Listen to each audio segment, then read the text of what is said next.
Bible answers, Bible జవాబుల్లో నేటి ప్రశ్న. ఈ దినాల్లో చాలామంది క్రైస్తవులు భౌతికవాదులైపోతున్నారు. ఎప్పుడు వారి మనస్సు, వారి కోరిక ధనముపై, ఇహలోక సంబంధమైన ఆస్తి పాస్తులపై, శరీర సంబంధమైనటువంటి పదార్థములపైనే ఉంటుంది. ఎందుకని?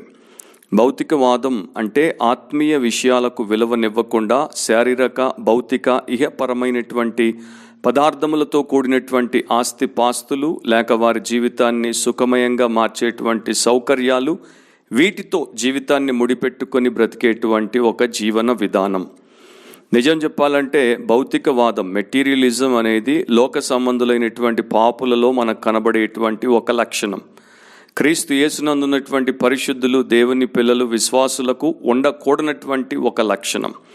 యేసుక్రీస్తు ప్రభు తనను ఎవరైతే వెంబడింప కోరారో అలాంటి క్రైస్తవ విశ్వాసులకు, తన శిష్యులకు ఖరాఖండిగా చెప్పినటువంటి సత్యం ఏంటి? తమను తాము ఉపేక్షించుకొని తమ సిలువనెత్తుకొని ఆయన్ని వెంబడించాలి. ఎవరైనా సరే తమను తాము ఉపేక్షించుకున్నప్పుడు, సెల్ఫ్ని డినై చేసినప్పుడు వారు భౌతికవాదులుగా, మెటీరియలిస్టిక్ పీపుల్గా ఉండడానికి ఆస్కారమే లేదు. ఎవరైనా సరే భౌతికవాదులుగా ఉన్నారంటే అహర్నిశలు 24 గంటలు సంవత్సర కాలం అంతా కూడా వారి యొక్క దృష్టి, ధ్యాస, ధ్యానము ఇహపరమైనటువంటి వస్తువుల మీద, పదార్థాల మీద, ఈ లోక సంబంధమైనటువంటి విషయాల మీద, ఆస్తి పాస్తుల మీదే ఉంటుంది. వారు దాని కొరకే బ్రతుకుతారు అండ్ దాని కొరకే మరణిస్తారు. ఇంత చేసినా కూడా అవి వారిని ఎన్నటికీ తృప్తిపరచవు. అవి వారిని దేవుడికి దూరంగానే తీసుకుపోతాయి. దేవుని వాక్యం నుండి కొన్ని విషయాలు మనము ఈ సమయంలో వినడం చాలా అవసరం. ఎందుకంటే ప్రస్తుత క్రైస్తవ్యంలో ఇది చాలా పెద్ద జాడ్యం అయిపోయింది. దీన్నే ప్రధానంగా సేవకులుగా చలామణి అవుతున్నటువంటి వారు కూడా ప్రకటించి అలాంటి స్వకీయ దురాశలకు అనుకూలమైనటువంటి బోధకులను వెంబడించేటువంటి వారందరినీ ఈ రకమైనటువంటి భౌతికవాదులుగా, మెటీరియలిస్టిక్గా మారుస్తున్నారు. ప్రాస్పెరిటీ గాస్పల్, అభివృద్ధి సువార్త, వర్ధిల్లు సువార్త, దీవెన సువార్త, ఆరోగ్యము, ఐశ్వర్యముతో కూడిన సువార్త, నానా రకాలుగా పిలువబడుతున్నటువంటి వాక్య విరుద్ధమైనటువంటి ఈ సువార్త బోధను బట్టి చాలామంది దారి తప్పారు. మొట్టమొదటిది మెటీరియల్ బ్లెస్సింగ్ గురించి, అంటే భౌతికముగా కలిగేటువంటి దీవెన, ఆశీర్వాదం గురించి బైబిల్ ఏం చెప్తోందో చూద్దాం. 1, divine gift of material possessions. దేవుడు కొంతమందికి ఆయన యొక్క అనాదికాల సంకల్పాన్ని బట్టి భౌతికమైనటువంటి ఐశ్వర్యాన్ని, ఆస్తి పాస్తులను, వస్తు సామాగ్రిని, సంపదను ఇవ్వచ్చు. ద్వితీయోపదేశకాండం 8వ అధ్యాయం 18వ వచనం ప్రకారము, కాగా నీ దేవుడైన యెహోవాను జ్ఞాపకము చేసుకొనవలెను, ఏలయనగా తాను నీ పితరులతో ప్రమాణము చేసినట్లు తన నిబంధనను నేటి వలె స్థాపింపవలనని మీరు భాగ్యము సంపాదించుకొనుటకై మీకు సామర్థ్యము కలుగజేయువాడు ఆయనే. ఇక్కడ 2 విషయాలు ఉన్నాయి. 1, ఏ మనిషి అయినా సరే లోకములో దైవ అనుగ్రహానికి ప్రాప్తుడై జీవించినప్పుడు నమ్మకంగా, న్యాయంగా, నీతితో తన కష్టార్జితాన్ని తాను సంపాదించుకునేటువంటి ఆ ప్రయత్నంలో ఉన్నప్పుడు అతడు లేక ఆమె భాగ్యమును సంపాదించుకోవడానికి, ఐశ్వర్యాన్ని సంపాదించుకోవడానికి, లేక రిచెస్ని సంపాదించుకోవడానికి వారికి సామర్థ్యాన్ని కలుగు చేసేది దేవుడే. తన కృపా కనికరములను బట్టి అలాంటి వారికి జ్ఞానాన్ని ఇస్తాడు, సామర్థ్యాన్ని ఇస్తాడు, నైపుణ్యతనిస్తాడు, అవకాశాన్ని ఇస్తాడు. వారి మీద తన అనుగ్రహాన్ని నుంచి వారి జీవనోపాధి కొరకు వారు సంపాదించుకోవడానికి దేవుడు బలపరుస్తాడు. కొంతమందికి ఎక్కువ ఇస్తాడు, కొంతమందికి తక్కువ ఇస్తాడు. అది ఆయన యొక్క ఉద్దేశాల ప్రకారం ఆయన వారికి ఎంత ఇవ్వాలో నిర్ణయించి అనుగ్రహిస్తాడు. ధనికులకు దేవుడి యొక్క సేవ కొరకు, దేవుడి రాజ్య విస్తరణ కొరకు, సంఘ క్షేమం కొరకు ఆయన ధనాన్ని ఇచ్చినప్పుడు దానికి వారు హక్కుదారులుగా, సొంతదారులుగా కాకుండా గృహ నిర్వాహకులుగా, స్టూవర్డ్స్గా, మేనేజర్స్గా దేవుడిచ్చినటువంటి వనరులను దేవుని కొరకు వాడేటువంటి నమ్మకమైన వారిగా ఉండునట్లు వారికి ఇస్తాడు. అందరికీ ఆ రకంగా ఎందుకు ఇవ్వడంటే అందరూ దానిని సరైనటువంటి రీతిలో వినియోగించలేరు. అది వారికి ఆశీర్వాదకరంగా ఉండుటకు బదులు ఆటంకంగా మారొచ్చు కనుక దేవుడు ఆ రకంగా ఇవ్వడు.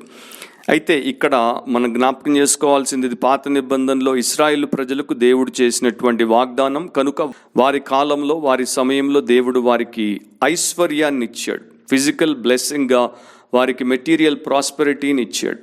క్రైస్తవులుగా ఉన్నటువంటి ఆత్మీయులుగా ఉన్నటువంటి వారికి ప్రతిసారి ఈ రకంగా దేవుడు ఐశ్వర్యాన్ని ఇస్తాడు, లేకపోతే అపారమైనటువంటి సంపదను ఇస్తాడు అని నూతన నిబంధన మనకు చెప్పట్లేదు. ప్రసంగి 5:19 మీరు చదివితే, మరియు దేవుడు ఒకనికి ధనధాన్య సమృద్ధి ఇచ్చి దాని యందు తన భాగము అనుభవించుటకును అన్నపానములు పుచ్చుకొనుటకును తన కష్టార్జితమందు సంతోషించుటకును వీలు కలుగు చేసిన ఎడల అతనికి ఆ స్థితి దేవుని ఆశీర్వాదమున కలిగినదనుకొనవలెను. నిజం చెప్పాలంటే మనము దేవుడి యొక్క హస్తాల్లో నుండి ఆయన యొక్క తీర్పును శిక్షను తప్ప మరి దేనిని పొందడానికి అనర్హులం. అలాంటి స్వార్థముతో పాపముతో ఉన్నటువంటి నరులం. కానీ దేవుడు తన అపారమైనటువంటి ప్రేమను బట్టి క్షమాగుణాన్ని బట్టి మనల్ని కనికరించి క్షమించి ఈ లోకంలో మన జీవితాన్ని సాఫీగా నడిపించడానికి సార్థకం చేయడానికి ఆయన ఉచితమైన కృపావరముగా ఈ యొక్క ధన ధాన్య సమృద్ధిని ఎవరికి ఎంత ఇవ్వాలో నిర్ణయించి ఇస్తాడు. రెండో విషయం ఏంటంటే డేంజర్ ఆఫ్ మెటీరియల్ పొజెషన్స్. ఈ భౌతిక పదార్థాలు లేక ఆస్తిపాస్తులతో వచ్చేటువంటి ప్రమాదం ఏంటి, దాని గురించి కూడా ప్రభు హెచ్చరిక చేశాడు. ఎక్కడైతే తాను అందరికీ భాగ్యము సంపాదించుకోవడానికి సామర్థ్యాన్ని ఇస్తానని చెప్పాడో అదే ద్వితీయోపదేశ కాండం అదే 8వ అధ్యాయంలో 13-14 వచనాల్లో ఈ రకంగా హెచ్చరిక ఇవ్వబడింది. నీ పశువులు నీ గొర్రె మేకలను వృద్ధి అయి నీకు వెండి బంగారములు విస్తరించి నీకు కలిగినదంతయు వర్ధిలినప్పుడు నీ మనస్సు మదించి దాసుల గృహమైన ఐగుప్తు దేశంలో నుండి నిన్ను రప్పించిన నీ దేవుడైన యెహోవాను మరచెదవేమో అని ప్రభు హెచ్చరించాడు. గుర్తుపెట్టుకోండి, చాలా సందర్భాల్లో ఆశీర్వాదము, అభివృద్ధి, ఆస్తి పాస్తులు అనేవి మనుష్యులను ఆత్మ సంబంధులుగా కాకుండా వెనక్కి నెట్టేసి లోక సంబంధులుగా, శరీర సంబంధులుగా, దైవ విరోధులుగా మార్చే ప్రమాదం ఉంది. అందరూ కూడా ధనాన్ని లేక సమృద్ధిని సరైనటువంటి రీతిలో హ్యాండిల్ చేయలేరు. వాటితో సరిగ్గా వ్యవహరించడం వారికి చేత కాదు. మనందరికీ తెలుసు, మన ఇళ్లలో నిరంతరం ఎలక్ట్రిసిటీని మనం వినియోగిస్తాం. కానీ మనందరికీ ఎలక్ట్రిసిటీతో ఎలా వ్యవహరించాలో, ఎలక్ట్రిసిటీని ఎలా హ్యాండిల్ చేయాలో తెలియదు. కనుక మనల్ని మనము ప్రమాదాల్లోనికి నెట్టేసుకుంటాం ఎప్పుడైతే మనం దాన్ని తప్పుగా హ్యాండిల్ చేస్తామో. ఎలక్ట్రిసిటీని హ్యాండిల్ చేయడానికి ఎలక్ట్రీషియన్, ఎక్స్పర్ట్గా ఉన్నటువంటి ఆ వృత్తిలో నైపుణ్యత ఉన్నటువంటి వ్యక్తికే చేతనవుతుంది, కానీ మనందరికీ చేత కాదు. అందుకే prosperity and possessions can turn the heart away from God. That's the reason why many times God will not allow us to have possessions and riches in this world. 1 Timothy 6:9-10 మీరు చూస్తే, ధనవంతులగుటకు అపేక్షించు వారు శోధనలోను ఉరిలోను అవివేక యుక్తములను హానికరములనైన అనేక దురాశల్లోనూ పడుదురు. అట్టివి మనుష్యులను నష్టములోను నాశనములోను ముంచివేయును. ఎందుకనగా ధనాపేక్ష సమస్తమైన కీడులకు మూలము. కొందరు దానిని ఆశించి విశ్వాసము నుండి తొలగిపోయి నానా బాధలతో తమ్మును తామే పొడుచుకొనిరి. ఎంత భయంకరంగా, ఎంత స్పష్టంగా ఎవరికైనా సరే అర్థమవులాగున్న దేవుని వాక్యము ధనాపేక్ష కలిగినటువంటి వారిని గురించి హెచ్చరిస్తోంది. ధనవంతులగుటకు అపేక్షించు వారి గురించి ఎన్ని రకాలుగా హెచ్చరిస్తుందో చూడండి. అండ్ ఈ రోజున దేవుణ్ణి నమ్మడానికి, దేవుణ్ణి వెంబడించడానికి ధనాన్ని ఆశగా ఎరవేసేటువంటి సేవకులు, సంఘాలు, సంస్థలు ఎన్నో పుట్టుకుని వచ్చాయి. అవి ప్రజల్ని ఏ దారిలో నడిపిస్తున్నాయో దీన్ని బట్టి మీరు అర్థం చేసుకోవచ్చు. ఇక్కడ ఉన్నటువంటి ప్రమాదాన్ని ఎవ్వరు కూడా నిర్లక్ష్యం చేయడానికి లేక దాన్ని విస్మరించడానికి వీల్లేదు. 1986లో ఫిలిప్పీన్స్ దేశంలో ఆ సమయంలో ఫెర్డినాండ్ అండ్ ఇమెల్డా మార్కోస్ అనేటువంటి దంపతులు, ఆయన ప్రెసిడెంట్గా, ఆమె ఫస్ట్ లేడీగా పరిపాలిస్తున్నప్పుడు చాలా కాలం వారు పరిపాలించి వారి పరిపాలన చాలా దుర్మార్గంగా, స్వార్థపూరితంగా, సమాజ క్షేమానికి వ్యతిరేకంగా ఉండడం చేత ప్రజలందరూ కూడా వారి మీద తిరగబడ్డారు. అప్పుడు వారు పారిపోవాల్సి వచ్చింది. ఆ సమయంలో ఆ భార్యాభర్తలు ఇద్దరు పారిపోయినప్పుడు ఆ భార్య, ఫస్ట్ లేడీ ఆఫ్ ఫిలిప్పీన్స్గా ఉన్నటువంటి ఇమెల్డా మార్కోస్, ఆమె ఎంత స్వార్థపరురాలో, ఆమె పేద ప్రజల దగ్గర కొట్టినటువంటి సొమ్మును తన దుర్మార్గపు సుఖభోగాల కొరకు ఎలా వాడిందో చిహ్నంగా కొన్ని ఆమె యొక్క గృహంలో దొరికినటువంటి విషయాలను ప్రెస్ వారి ముందు పెట్టారు. ఈ ఒక్క స్త్రీ 1200 జోళ్ళు 1200 pairs ఆఫ్ షూస్ని కలిగి ఉంది. 427 డిజైనర్ డ్రెస్సెస్, అంటే డిజైనర్ల చేత తయారు చేయించినటువంటి వస్త్రాలు 427. ఇవి కాకుండా మామూలుగా ఎన్నో ఉన్నాయి. 71 pairs ఆఫ్ సన్ గ్లాసెస్ కంటికి పెట్టుకునేటువంటి ఎండ కళ్ళద్దాలు అంటారు చూడండి, అవి 71 జతలు. ఇంకా అలాంటివి ఎన్నో. ఆ పేద దేశంలో ప్రతి 3 కుటుంబాల్లో 2 కుటుంబాలు సరిగ్గా ప్రతి పూట భోజనం చేయకుండా ఆకలితో అలమట్టిస్తుండేటువంటి ఆ దేశంలో ఈ భార్యాభర్తలు దేశానికి అధినేతలుగా ఉన్నప్పుడు దేశాన్ని కొల్లగొట్టి దాదాపు $12 బిలియన్ సొమ్ము వారి యొక్క సొత్తుగా మార్చుకున్నారు. వీరినేమంటారు? మెటీరియలిస్టిక్ మోనార్క్స్ అంటారా, లేకపోతే materialistic maniacs of a menial society అని అంటారా? మీరు ఆలోచించండి. ఆ రోజున వారు దేవుణ్ణి ఎరుగనటువంటి వారు, దుర్మార్గంగా నాయకత్వంలో ఉండి ఆ ప్రజలకు అన్యాయం చేసినటువంటి వారిగా వీరు మనకు గుర్తుండిపోతారు. ఈ రోజున క్రైస్తవ సేవలో, క్రైస్తవ సంఘాల్లో ఇలాంటి వారు చాలామంది తయారై ఎంతోమంది పేద విశ్వాసుల యొక్క విశ్వాసాన్ని తమకు డబ్బుగా, వ్యాపారంగా మార్చుకుంటున్నారు. వారు ఈ క్రైస్తవులను వాక్యం బోధించి ఆత్మీయులుగా తయారు చేయకుండా దారి తప్పించి, ఎరవేసి, ఆశ చూపి భౌతికవాదులుగా మారుస్తున్నారు. మూడో పాయింట్ ఏంటంటే difficulty in entering the Kingdom of God with material possessions. ఈ భౌతికమైనటువంటి ఆస్తిపాస్తులు కలిగినటువంటి వారు దేవుని రాజ్యంలోనికి ప్రవేశించుట కష్టతరముగా దాన్ని కలిగి ఉంటారు. అది వారికి కష్టతరం అయిపోతుంది. మత్తయి సువార్త 19:23-24 వచనాల్లో యేసు తన శిష్యులను చూచి, ధనవంతుడు పరలోక రాజ్యంలో ప్రవేశించుట దుర్లభమని మీతో నిశ్చయముగా చెప్పుచున్నాను. ఇదిగాక ధనవంతుడు పరలోక రాజ్యంలో ప్రవేశించుట కంటే సూది బెజ్జములో ఒంటె దూరుట సులభమని మీతో చెప్పుచున్నాను. ఎంత స్పష్టంగా ప్రభు చెప్పాడో చూడండి. అక్కడ యవనస్తుడైనటువంటి ధనికుడు యేసును వెంబడించడానికి వచ్చాడు. యేసు ప్రభు ఒకే ఒక షరతు పెట్టాడు. అతని ఆస్తిని అమ్మి బీదలకిచ్చి తనను వెంబడించమన్నాడు. అతడు బహుగా ఆస్తి పరుడు కనుక దాన్ని విడిచిపెట్టలేక యేసునే విడిచిపెట్టేశాడు. ధనం విషయంలో చాలామంది ఎక్కడ దారి తప్పుతారంటే, ధనం వైపు ఉండాలా, దేవుడి వైపు ఉండాలా అన్నప్పుడు చాలామంది ధనాన్ని హత్తుకుంటారు. అది ధనమే వారిని హతమార్చేస్తుంది. దేవుడిని హత్తుకుంటే రక్షించబడతారు, కానీ ఆ రకంగా వారు చెయ్యరు. అందుకనే ఈ రకంగా ప్రభు చెప్పాడు, ధనవంతుడు పరలోక రాజ్యంలో ప్రవేశించట కంటే సూది బెజ్జంలో ఒంటె దూరుట సులభమని. లూకా 8:14 ముండ్ల పొదల్లో పడిన విత్తనమును పోలిన వారెవరనగా, విని కాలము గడిచిన కొలది ఈ జీవన సంబంధమైన విచారముల చేతను ధన భోగముల చేతను అణిచివేయబడి పరిపక్వముగా ఫలింపని వారు. వీరు సంఘాలకు వెళ్తారు, సభలకు వెళ్తారు. దేవుని వాక్య విత్తనం వారిలో వెదజల్లి పడుతూ ఉంటుంది. ఆత్మదేవుడు వారిని ఫలింప చేయడానికి ఆయన పరిచర్యను జరిగిస్తూ ఉంటాడు. వారి మీద అల్లాడి వారిని కదిలించి వారిలో కనువిప్పును కలిగించి క్రీస్తులోనికి నడిపించడానికి, క్రీస్తులో వారిని అంటుకట్టడానికి ఆయన నిరంతరం కృషి చేస్తూనే ఉంటాడు. కాకపోతే ఇంకొక వైపున వీరు ఆయనను గైకొని, ఆయనకు లోబడి, ఆయన చిత్తానుసారంగా నడవకుండా జీవన సంబంధమైనటువంటి విచారములకు, ధన భోగాలకు తమను తాము అప్పగించుకుంటారు. కనుక ధన భోగములు వారిని అణిచి, లేక వారిలో ఉన్నటువంటి వాక్యమును అణిచి పరిపక్వముగా ఫలింపకుండానట్లు వారి జీవితములతో ఆ ధన ఆశ లేక ధనాపేక్ష ఆడుకుంటుంది. అందుకని దేవుడి రాజ్యంలోనికి రావడం వారికి కష్టం. నాలుగవది డిసెప్షన్ ఆఫ్ మెటీరియల్ పొజెషన్స్. ఈ భౌతిక పదార్థములు లేక ఆస్తిపాస్తుల్లో ఉన్నటువంటి మోసం. ఇంత కష్టపడినా, ఇంత ప్రయాసపడినా అవి నిరంతరం మనతో ఉండవు. అవి శాశ్వతమైనవి కావు. మీరెన్ని కోట్ల ఆస్తిని సంపాదించినా, మీరెన్ని బిల్డింగులు కట్టి వాటిని మీ పేరు మీద పెట్టుకున్నా, మీరెన్ని ఎకరాల పొలాలు కొన్నా, మీరెన్ని స్టాక్స్లో, షేర్స్లో, బాండ్స్లో మీ యొక్క ఇన్వెస్ట్మెంట్ చేసినా, మీ దగ్గర ఎన్ని కేజీల బంగారం ఉన్నా, ఎన్ని తులాల వెండి ఉన్నా, ఏమున్నా అది అశాశ్వతమైనది. సామెత 27:24 ధనము శాశ్వతము కాదు, కిరీటము తరతరములు ఉండునా అని ప్రశ్న.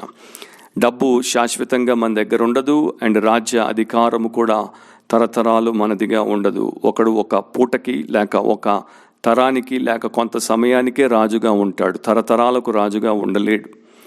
సామెత 22:1-2 గొప్ప ఐశ్వర్యం కంటే మంచి పేరును, వెండి బంగారముల కంటే దయయు కోరదగినవి. దేవుడి దృష్టిలో దేవుడు వేటికి విలువనిస్తున్నాడు? వేటిని తన యందు విశ్వాసం కలిగినటువంటి వారు వెంబడించాలని కోరుకుంటున్నాడు. గొప్ప ఐశ్వర్యం కంటే మంచి పేరు, $1 బిలియన్ కన్నా ఒక మంచి పేరు, వెండి బంగారముల కన్నా దయ, kind heart, silver and golden హార్ట్తో ఎవరికి నీవు మేలు చేయలేవు. కానీ కైండ్ హార్ట్తో సమాజంలో నీవెంతో గొప్ప మేలు చేసినటువంటి వ్యక్తిగా నిత్యత్వంలో నిలిచిపోగలవు. అదే సామెత 23:5లో మీరు చూస్తే, నీవు దాని మీద దృష్టి నిలిపిన తోడనే అది లేకపోవును, నిశ్చయముగా అది రెక్కలు ధరించి ఎగిరిపోవును, పక్షిరాజు ఆకాశమునకు ఎగిరిపోవునట్లు అది ఎగిరిపోవునని ఐశ్వర్యం గురించి, ధనం గురించి వాక్యం మనకు హెచ్చరిస్తోంది. లూకా 12:20-21 అయితే దేవుడు, వెర్రివాడ, ఈ రాత్రి నీ ప్రాణమును అడుగుచున్నారు, నీవు సిద్ధపరిచినవి ఎవని వగునని అతనితో చెప్పెను. దేవుని ఎడల ధనవంతుడు కాక తన కొరకే సమకూర్చుకొనువాడు అలాగుననే యుండునని చెప్పెను.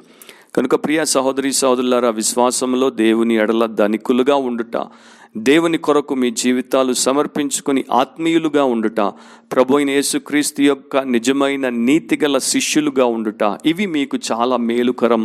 ఇవి నిత్య ఆశీర్వాదంతో కూడుకున్నవి. ఈ లోక సంబంధమైన భౌతికపరమైనటువంటి లేక పదార్థముతో కూడుకున్నటువంటి ఆస్తిపాస్తులు కావు. అవి ఎవరిని కూడా సంతోషపెట్టవు, తృప్తినివ్వవు.